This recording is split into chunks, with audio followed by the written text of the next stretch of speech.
যোৱা সপ্তাহত মই পৰিৱেশ অধ্যয়নৰ উদ্ভিদৰ ভাগসমূহৰ সম্পৰ্কে আলোচনা কৰিছিলোঁ।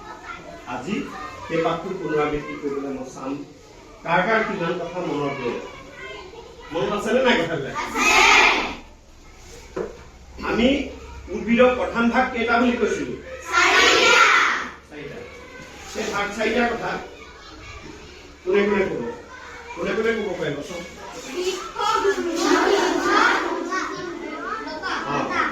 বৃক্ষ, গুল্ম, তৃণলতা হৈছে। তাৰপিছত এতিয়া আমাৰ বৃক্ষ, গুল্ম, তৃণলতাৰ ভিতৰত এই চাৰিটা ভাগৰ তৃণজাতীয় উদ্ভিদবিলাক কোনবিলাক?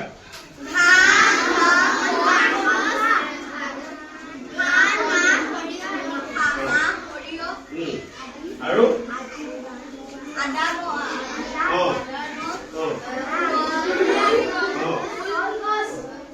তাৰপিছত বৰ উৎসৱিত কি?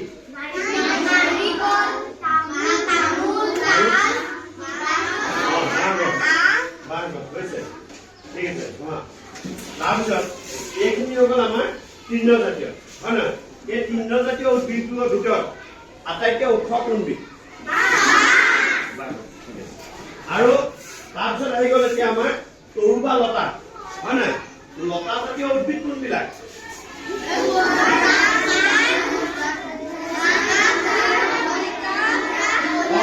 তাৰমানে যিবোৰ উদ্ভিদে নিজে থিয় হৈ যাব নোৱাৰে, আন গছৰ সহায় বা আন বস্তুৰ সহায় লৈ পাক খাই ভুগুৱা বাই কি কৰে? আগবাঢ়ি যায়। সেইবোৰ হ'ল লতা জাতীয় উদ্ভিদ, হয় নে নহয়? গতিকে এই লতা জাতীয় উদ্ভিদবিলাকৰ ভিতৰত আমাৰ বহুত লতা জাতীয় উদ্ভিদ আছে। তাৰ ভিতৰত তোমালোকে সৃষ্টিক্ৰিয়া কৈ দিয়াচোন। ডাঙৰকৈ কোৱা, ধুনীয়াকৈ চবে শুনাকে। লতা জাতীয় উদ্ভিদ কি কি আছে?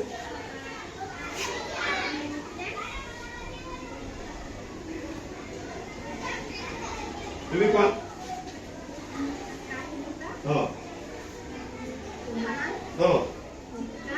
তুমি কোৱা।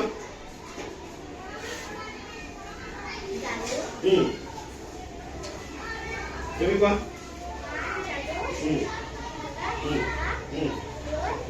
তুমি কোৱা। কুন্দুলি। তুমি কোৱা। জাতিলাও, ভাতকেৰেলা। তুমি কোৱা।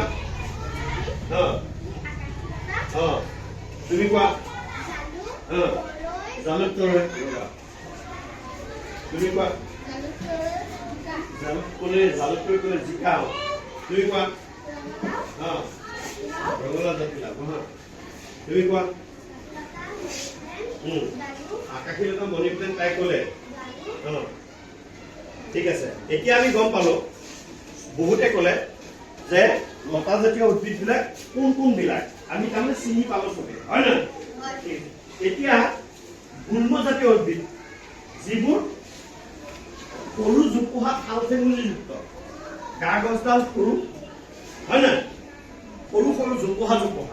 এতিয়া আমি গুল্ম জাতীয় প্ৰজাতিবিলাক সিদিনা কৈছিলো কোনবিলাক?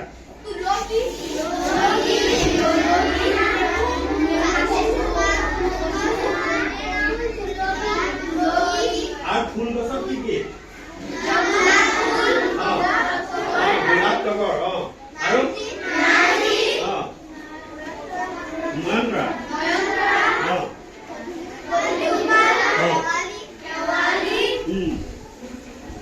তাৰপিছত জেতুকা, বকুল। এই মুখৰ আগতে এইবিলাক আছে। এইবোৰ কি? স্কুলৰ এইবিলাক কি? নৰসিংহ। আৰু এই ৰঙা ফুলজোপা কি? ৰঙা ফুলজোপাৰ নাম কি? অশোক ফুল হৈছে। এইবিলাক হ'ল গুল্ম জাতীয়। ঠিক আছে।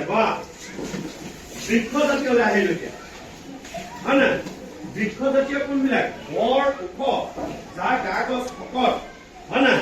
খুব টান আৰু অসংখ্য ঠাল ঠেঙুলিযুক্ত শাল টেঙুলি মানে ডাল পাতে ভৰা হয় নাই বহুত ডাঙৰ ডাঙৰ বহুত ছাঁ দিয়ে আমাক হয় নাই সেইবিলাক বৃক্ষ জাতীয় এতিয়া বৃক্ষ জাতীয় উদ্ভিদকো আমি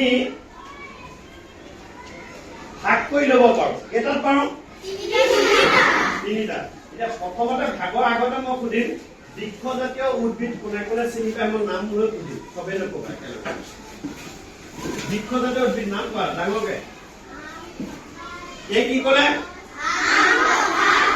বৰগছ ৰবা তুমি কোৱা আৰু তুমি কোৱা বগৰী তুমি কোৱা বগৰী মানে বন বগৰীটো লগাই দিবা অন্য বগৰীবোৰ সাধাৰণতে নহয় হা জামু তুমি চেগুন গুড তুমি কোৱা চকু টিপিয়া থাকিলে নহব ক'ব লাগিব কোৱা কথা এনে ক্লাছত পাতি থাকিলে নহয় হয় নাই ভালকে ক'ব জানিব লাগে বস বস বৰুণ গুড বৰুণ তিতা চাপা কোৱা খাও গমাৰি খাও গুড গাৰ্ড তুমি কোৱা আমলখি শিলিখা হৈছে কোৱা গুড কৰৈ শিমলু তুমি কোৱা আমলখি শিলিখা ক'লেই তুমি কোৱা আহত চেগুন গুড গাৰ্ড তুমি কোৱা মহৎ গছ আৰু আৰু আৰু কি তুমি কোৱা চেগুন ক'লে কোৱা হলুং গছ হৈছে তাৰমানে মই এইটো চাইছো যে চবেই বেলেগ বেলেগ গছৰ নাম ক'ব পাৰে নাই এতিয়া আমি বিভিন্ন ধৰণৰ গছৰ নাম কলো বৃক্ষজাতীয় বহুত গছৰ নাম ওলালে এইবোৰৰ ভিতৰত আমি বৃক্ষজাতীয় উদ্ভিদক আমি কেইটা ভাগত ভাগ কৰি ল'ব পাৰো তিনিটা হয় নহয় সেই তিনিটা আমি শ্ৰেণী মতে ভাগ কৰিম কোন কোন শ্ৰেণীত পৰিব কোনে জানে কোৱা প্ৰথম শ্ৰেণী দ্বিতীয় শ্ৰেণী তৃতীয় শ্ৰেণী তাক ইংলিছত A class B class C class গছ বুলি কয় হয় নাই এতিয়া এ ক্লাছ গছত কোনবিলাক পৰিব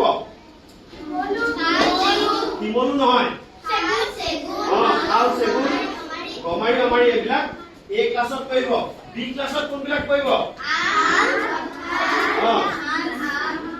আম কঁঠাল জামু তাৰপিছত তেতেলী আজাৰ হয় নাই এনেকুৱা বিলাক কাঠ বি ক্লাছত পৰিব হয়নে তাৰপিছত চি ক্লাছ কোনবিলাক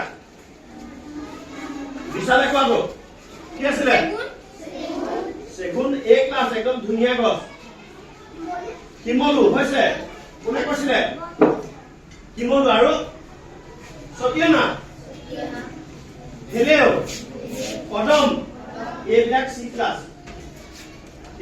ক্লাছ গছ কিয় ইহঁতৰ গা গছটো তেনেই কোমল কাঠ বিলাকে বেছি দিন নাযায় টান কাঠ নহয় আমি তক্তা জাতীয় কিবা কিবি কাম কৰিব পাৰো ঘৰৰ খুটা চুটা বনাওঁতে ঘৰ বনাওঁতে ফৰ্মা চৰ্মা কৰা এনেকুৱা ধৰণৰ কামত আমি চি ক্লাছ কাঠবিলাক ব্যৱহাৰ কৰিব পাৰো হয় নে নহয় গতিকে আকৌ আমাৰ জুই চোলা কাঠি যে বনাই হয়নে এই শিমলু গছৰ পৰা সতিয়ানা গছৰ পৰা এনেকুৱা গছবিলাকৰ পৰা জুই চোলা কাঠিবিলাক তৈয়াৰ কৰিব পাৰে গতিকে আমাৰ এ ক্লাছৰ পৰা এ ক্লাছ গছবিলাক যেনেকে শাল চেগুন নাহৰ তিতাচপা বনচুম গমাৰি অমাৰি ফলক এই যিবিলাক গছ আছে এনেকুৱা ধৰণৰ গছবিলাকক এ ক্লাছ গছ এইকাৰণে বোলে ইহঁত আটাইতকৈ ভাল জাতৰ ইহঁতৰ যেতিয়া গছজোপা বুঢ়া হয় তাৰ কাঠখিনি যথেষ্ট দিন যায় বহুত টান কাঠ বহুত বছৰলৈকে ঘূনে খাব নোৱাৰে পোকে খাব নোৱাৰে